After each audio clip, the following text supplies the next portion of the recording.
Hello there. Today we will start the topic optics. Now, optics is the study of light and its interaction with matter. And optics is studied under three headings. The first is geometric optics, where the light is studied as a ray. The second is physical optics, where light is studied as a wave. And finally, there is quantum optics, where light is studied as a particle. Now let's first address the question as to what is light.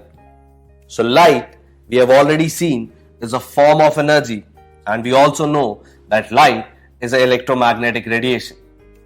Now, we have still not discussed what electric and magnetic fields are, so we will postpone this discussion for a little later. But we will look at the dual nature of light. Now, the dual nature of light is that light sometimes behaves like a particle and sometimes it behaves like a wave. The example for the wave nature of light is diffraction. Now let's look at this phenomenon. Let's look at this animation to understand this. You can see that water on the left side of the partition is being disturbed. Now with this disturbance, a wave is created which travels towards the slit. Now at the slit, the disturbance when transferring to the next part of the liquid goes as if that slit itself is a new source. Now this is a nature of wave, that at any such intersection, the wave propagates as if there are new sources present. Now we see a similar behavior in case of light, which proves that light also sometimes behaves like a wave. Now, let's look at an example for quantum optics. That is, for an example where light behaves like a particle.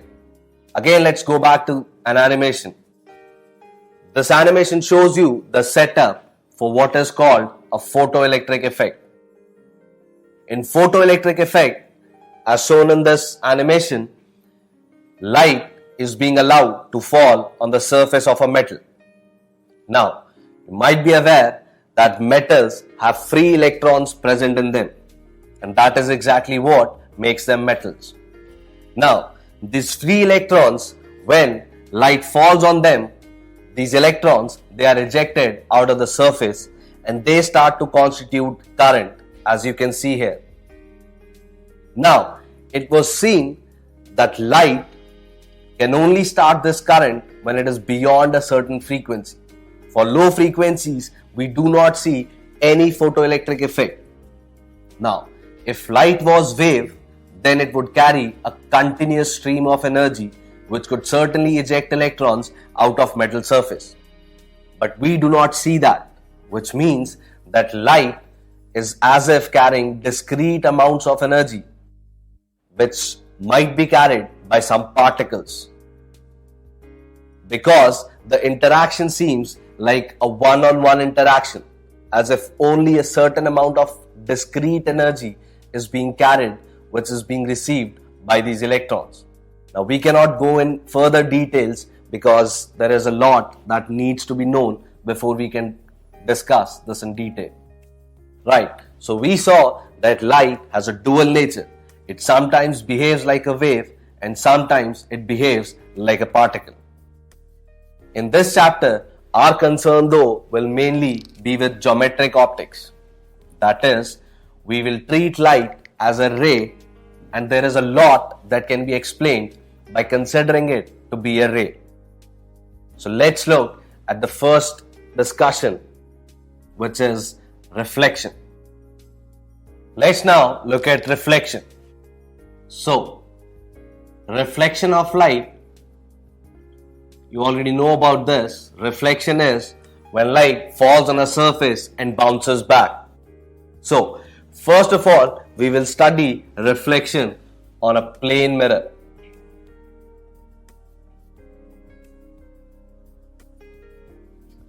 Right. So, this is a mirror. So, before we start, can you tell me what is the difference between a glass and a mirror? Think about it. You know that you can see through glass, but in mirror you see yourself. But are they made of the same material?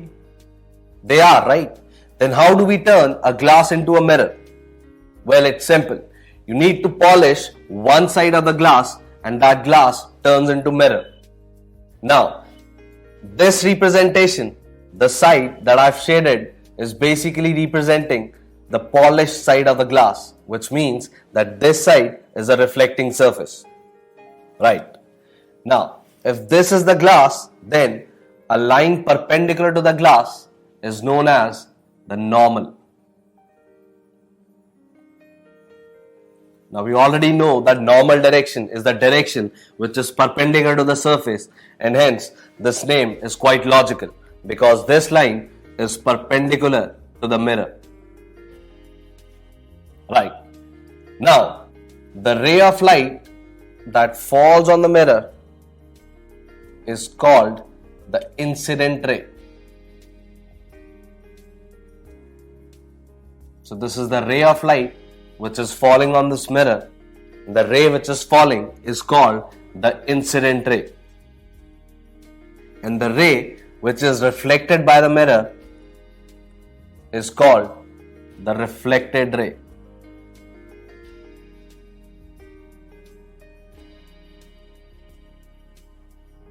So, there's incident ray, there's reflected ray, and there is normal.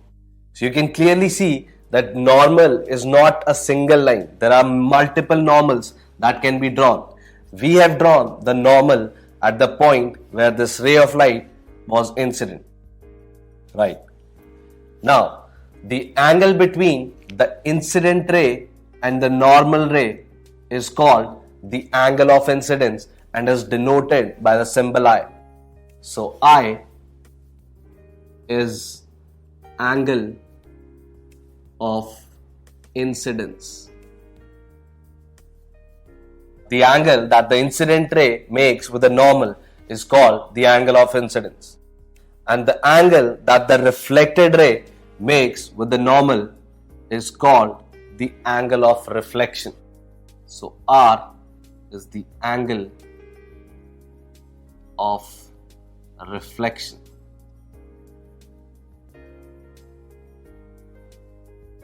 Right. Now, let's come to the laws of reflection. So, the first law of reflection says that the incident ray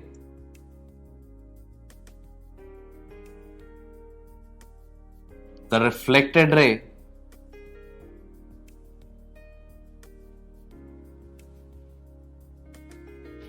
and the normal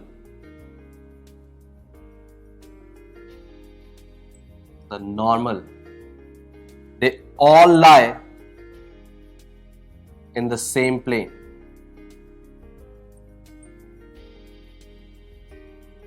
So the first law says that the incident ray, the normal ray and the reflected ray all lie in the same plane. Let's look at what this means through our diagram. This ray is the incident ray and the normal is drawn here. So if these two rays lie in this plane, the plane that I have drawn, then this reflected ray must also lie in the same plane. Let's look at this animation to understand this better. Look at the plane that we are creating. There's a normal and the incident ray falls. Now, a plane can be created by using two lines. The plane that was thus created using the incident ray and the normal ray, the reflected ray must lie in that plane. It cannot turn out of this plane. Right. So that explains the first law. Now, the second law of reflection, which is important, tells you that the angle of incidence is equal to the angle of reflection, which means the angle at which the incident ray falls with respect to the normal is the same angle at which the reflected ray bounces back with respect to the normal. So these are the two laws of reflection. Now let's look at a few more properties. Now that we understand the laws of reflection, let's look at what is called the angle of deviation. Now, angle of deviation for a ray of light is the angle by which it changes its path. So let's say a ray originally moving in this direction, after some interaction starts to move in this direction. Then the deviation from path, to measure that, let's first extend its original path and then measure the angle by which it has turned. So this angle theta would be called the angle of deviation for this ray. Now, we are interested in measuring the angle of deviation that a ray undergoes when it is reflected by a plane mirror. So let's draw a plane mirror. The bottom side is its reflecting surface. So a ray of light falls on this surface. At the point of incidence, this is the point of incidence, and this we have already discussed is the incident ray. So the ray of light that falls on a surface is called the incident ray. Hence, this ray is our incident ray. Now, at the point of incidence, that is the point where this ray falls, we draw a line perpendicular to the surface. This line we have discussed is called normal. So this line is the normal to the surface. And if you recall, the angle between the incident ray and the normal ray is called the angle of incidence. So I is the angle of incidence. Right. Now, the law of reflection tells us that the angle of incidence is equal to the angle of reflection. So, the angle with which this light ray came is the same angle with which it will bounce back. So, this ray, which will be called the reflected ray. So, this is the reflected ray because this is the ray which has been reflected back. And the angle that the reflected ray makes with the normal is called the angle of reflection. And the law of reflection tells us that I is equal to R. Right. This we already know. Now, we are interested in measuring the angle of deviation.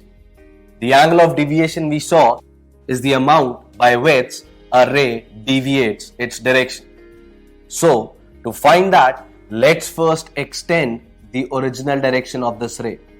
So, this dotted line gives you the original direction in which this ray was moving. Now, the amount by which it has deviated is clearly this angle. Right? Because it was going in this direction, but instead it started moving in this direction. So, this is the angle by which it has turned. So, let's term this angle as delta. So, this delta is nothing but the angle of deviation. Right. Now, look at this situation. The incident ray and this dotted line, they are basically part of a straight line. And the total angle on a straight line, I hope you know, is 180 degrees. Which means, if you look at this line and the angles, the total angle is sum of I, R and delta. So, we could say that angle of incidence plus angle of reflection plus the angle of deviation is equal to 180 degrees. Right.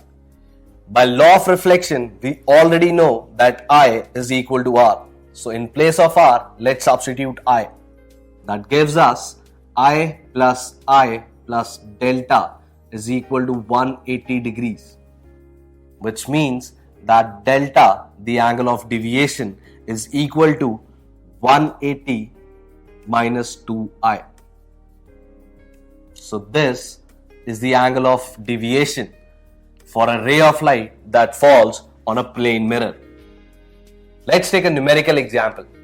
Let's say that a ray of light falls on a surface making an angle of 60 degree.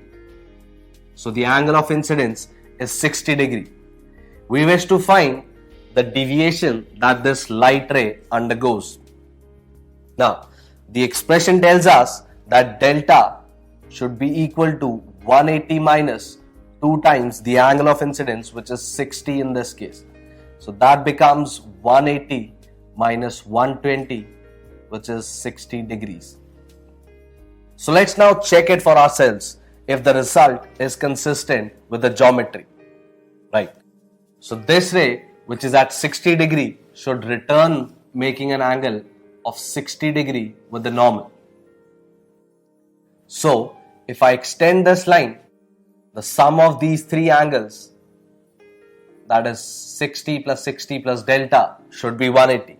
So we clearly see that the delta is nothing but 60 degree. And this delta is also signifying the deviation that this ray has undergone. Because if this mirror was not present, the ray would have gone straight. But instead, it turned in this direction. And the amount by which it has turned is 60 degrees. And hence, this is the angle of deviation. With this, we come to the end of our first session. We have discussed some very basic terms related to reflection. In the next session, we will talk about reflection on plane mirror a little more, and then we'll go on to discuss reflection on curved surfaces. Thank you.